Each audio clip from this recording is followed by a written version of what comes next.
সন্ধ্যের ঘটে যাওয়া ঘটনার বিবরণ শুনল নীলের কাছে।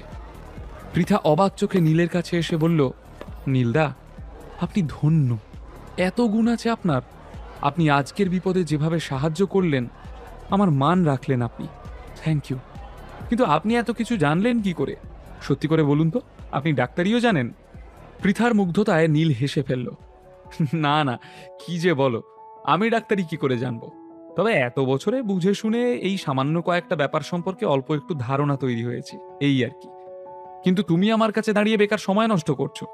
আজ তোমার জন্মদিন, তুমি হোস্ট, সবাই তোমার জন্য অপেক্ষা করছে।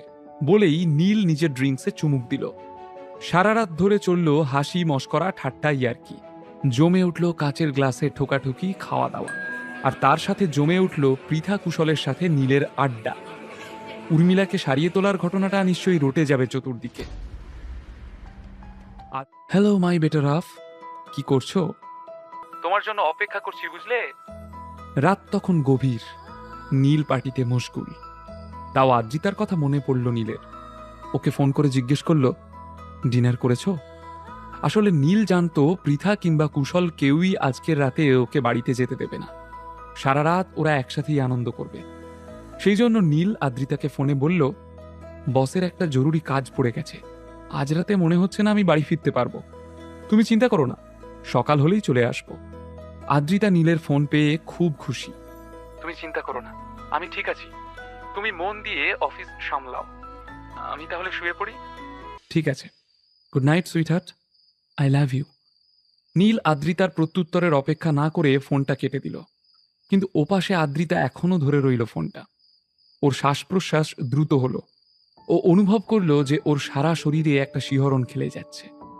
নীলের বলা ওই তিনটে শব্দে আদ্রিতার মনে এই বর্ষাতেও বসন্ত হুড়মুড়িয়ে ঢুকে পড়ল। 3 বছরে এই প্রথম আদ্রিতাকে আই লাভ ইউ বলল নীল। ফোনটা রেখে যখন বালিশে মাথা দিল, আদ্রিতার কিছুতেই ঘুম এলো না। ওর মাথার ভেতর ওই তিনটে শব্দ বারবার অনুরণন শুরু করল। সারা রাত নিজের স্বপ্নে আদ্রিতা নীলকে খুঁজে বেড়ালো।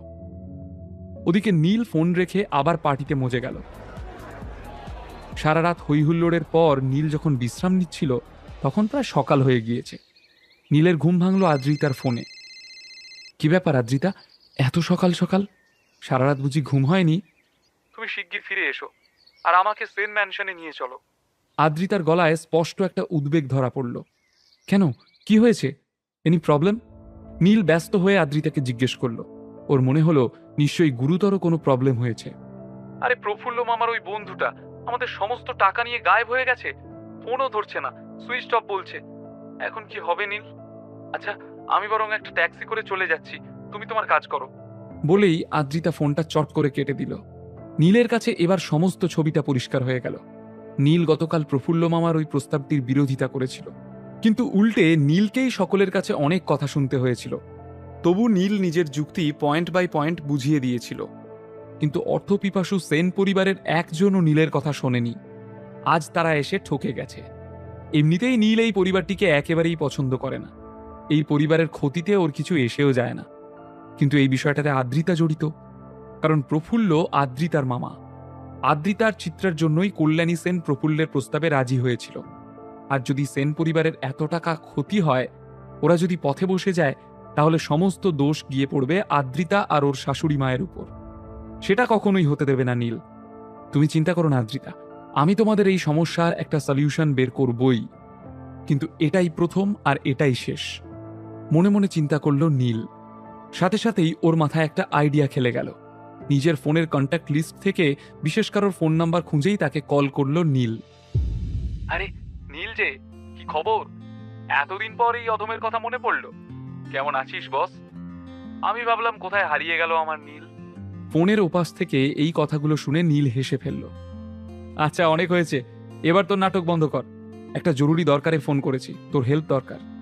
আমার হেল্প? শিগগির বল। তোকে সাহায্য করতে পারলে জীবন উদ্ধার হয়ে যাবে আমার। ওপাশ থেকে উত্তর এলো, আমি চাই বসু ইনফ্রাস্ট্রাকচার সেন ম্যানশনের সাথে কোলাবোরেশন করুক। কল্যাণী সেনের নাম শুনেছিস তো? নীল এই প্রস্তাব রাখল। আসলে নীল ফোন করেছিল রাহুল বসুকে। রাহুল ওর কাছের বন্ধুদের একজন। 7 বছর আগে রাহুলকে ক্যাপিটাল হিসেবে অনেকটা টাকা দিয়ে সাহায্য করেছিল নীল। সেই টাকায় রাহুল ওর কোম্পানি বসু ইনফ্রাস্ট্রাকচার তৈরি করে। ইম্পোর্ট আর এক্সপোর্ট বিজনেসের জন্য রাহুল এই কোম্পানি খুলেছিল এবং কিছু সময়ের মধ্যেই এই নতুন কোম্পানি ফুলে ফেপে একটা বড় চেহারা নেয়। এখন শুধু কলকাতাতেই নয়, সারা ভারতবর্ষে ইম্পোর্ট আর এক্সপোর্ট বিজনেসে দ্য বসু ইনফ্রাস্ট্রাকচার একটা বিশেষ নাম। সেই জন্য রাহুল অবশ্য এখনও নীলের কাছে কৃতজ্ঞ। শুরুর দিন থেকে আজ পর্যন্ত এই কোম্পানির আসল মালিক নীল রায়চৌধুরী, কিন্তু রাহুল আর নীল ব্যতীত এই বিষয়টা কেউই জানে না। রয়চৌধুরী গ্রুপ অফ কোম্পানিজ থেকে বিতাড়িত হবার পর নীল চাইলেই এই ইম্পোর্ট আর এক্সপোর্টের ব্যবসাটার দায়িত্ব নিজে নিতে পারত, কিন্তু নীল জানতো কোনো না কোনো দিন বসু ইনফ্রাস্ট্রাকচার ওর কাজে আসবে। আর আজ আদ্রিতার কারণে সেই দিন এসে হাজির হলো। ঠিক আছে বস, ডোন্ট ওয়ারি, আমি এই ব্যাপারটা ফলো আপ করব। আমি কলকাতাতেই আছি, আজকালের মধ্যেই আমি সেন ম্যানশনে গিয়ে ফাইনাল কথাবার্তা বলে আসব। এইদিকে সেন ম্যানশনে প্রফুল্লকে পরিবারের সকলে ঘিরে রেখেছে। প্রফুল্ল সকলের মাঝখানে দাঁড়িয়ে আছে আসামির মতো। কি হলো প্রফুল্ল বাবু, আপনার কোনো কথার দাম নেই? এতগুলো টাকা নিয়ে আপনার বন্ধুর লোপাট হয়ে গেল আর আপনি কিছু করতে পারলেন না। আমাদের কর্পোরেশনের এত এত টাকা লস হলো আপনার জন্য, আর আপনি গায়ে হাওয়া লাগিয়ে ঘুরে বেড়াচ্ছেন। আপনি আমাদের এক্সপ্লেনেশন দিন, তা নইলে আপনাকে আজকে আমরা ছাড়বো না। আপনার বন্ধু আমাদের কয়েকশো কোটি টাকা প্রায় ডাকাতি করে পালালো, আর আপনি এখানে দাঁড়িয়ে মজা দেখছেন। নিজেদের আকস্মিক এই ক্ষতিতে সেন পরিবারের আহত ক্ষতবিক্ষত উত্তেজিত লোকজন প্রফুল্লের কাছে কৈফিয়ত চাইল।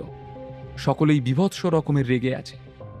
আপনারা চিন্তা করবেন না, আমাকে একটু সময় দিন, আমি থানায় ডায়েরি করেছি, পুলিশ নিশ্চয়ই ওকে গ্রেপ্তার করবে। প্রফুল্ল এখন একেবারে একা, অসহায়, তাই মিনতি করে বলল সে, আপনাকে আমাদের টাকা ভুল জায়গায় ইনভেস্ট করতে কে বলেছিল? আপনাকে বিশ্বাস করে আমরা খুব ভুল করেছি। তোমরা একটু শান্ত হও, এত টেনশন করো না। মামা পুলিশকে ইনফর্ম করে দিয়েছে, যত তাড়াতাড়ি সম্ভব একটা সলিউশন হবেই। বিনামূল্যে গল্প শুনতে নিচের ইনস্টল বাটনে ক্লিক করুন এবং পকেট এফএম ডাউনলোড করুন। লিঙ্কটি রয়েছে ডেসক্রিপশনে।